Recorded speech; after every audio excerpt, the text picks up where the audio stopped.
কেন বাঙালি সেটলার পাহাড়ি মারামারি এটা কেন? মানে ভাই যে বলছেন যে কয়েকজন বাঙালি মিলে আগুন দিচ্ছে, ক্রিমিনাল। একজন মানুষ আরেকজন মানুষকে ধর্ষণ করছে, ক্রিমিনাল। আপনার এর আগে আলোচনা করেছি যে একটা বাউলের দাড়ি কেটে দিচ্ছে, ইজ এ ক্রিমিনাল। তাকে আপনি দক্ষিণ পন্থার উদ্ভব, এখানে ইসলামপন্থী হুজুর দাড়িওয়ালা, মানে এই ফ্রেমে যাচ্ছেন কেন? এখানে সেটলার, ইন্ডিজিনিয়াস, পাহাড়ি, বাঙালি সংঘর্ষ ব্যাপারটা তা না, ক্রিমিনাল অফেন্স। তিনি বাংলাদেশি নাগরিক, তার সম্পত্তি নষ্ট হয়েছে, তার বাড়িঘরে আগুন দেওয়া হয়েছে, যে রঙের যে ধর্মের যে লোক হোক, ফৌজদারি অপরাধ করেছে, ফৌজদারি আইন মোতাবেক বিচার হবে, ফ্যাক্ট। মানে বটম লাইন হচ্ছে এটা আর কি। আরেকটা বিষয় আমার কাছে যেটা আমি সবসময় এক্সপেক্ট করি, এটা রব্বাই বলবেন, যে এই ধরনের সিচুয়েশনে সবসময় পুলিশ প্রশাসন সেনাবাহিনী যেখানে ডিপ্লয়েড থাকে তারা রেগুলার ব্রিফিং করেন, ব্রিফিং করে ওখানে বলেন যে আসলে ফ্যাক্টস কি হয়েছে।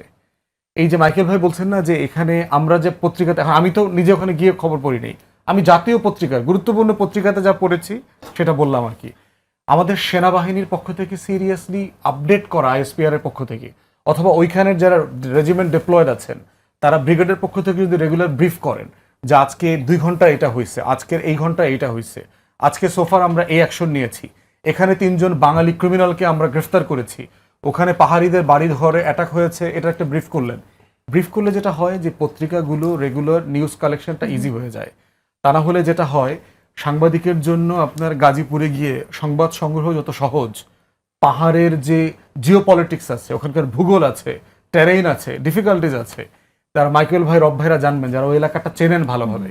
এটা ইজি না একজন সাংবাদিকের জন্য সিভিলিয়ান হয়ে, আদারওয়াইজ এমবেডেড জার্নালিস্ট হয়ে যাইতে হবে, মিলিটারি ট্যাঙ্কের ভিতরে, এপিসিতে ভিতরে ঘুমায় সাংবাদিকতা করতে হবে। তো সেখানে রিয়েল সোর্স দরকার।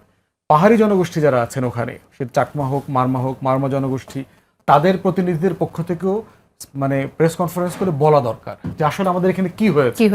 পুলিশ, ডিসি, সেনাবাহিনী এবং মারমা কমিউনিটি একসাথে বসে যদি যৌথ প্রেস কনফারেন্স করতো যে আসলে কি হয়েছে, কি হচ্ছে, সরকার রাষ্ট্র কি কি করছে, তাহলে আমরা সবাই আশ্বস্ত হতাম। মানে পক্ষ বানানো হচ্ছে, মানে পক্ষ বানানোটাই হচ্ছে রিস্ক। এটা বলছি, এখানে ফৌজদারি অপরাধ সংগঠিত হয়েছে, ইটস ফ্যাক্ট, এটাকে অ্যাড্রেস করতে হবে। এবং গত 40 বছরের ক্ষোভ আছে এখানে, বিচার না পাওয়ার ক্ষোভ আছে, ক্ষোভটাকে অ্যাড্রেস করতে হবে।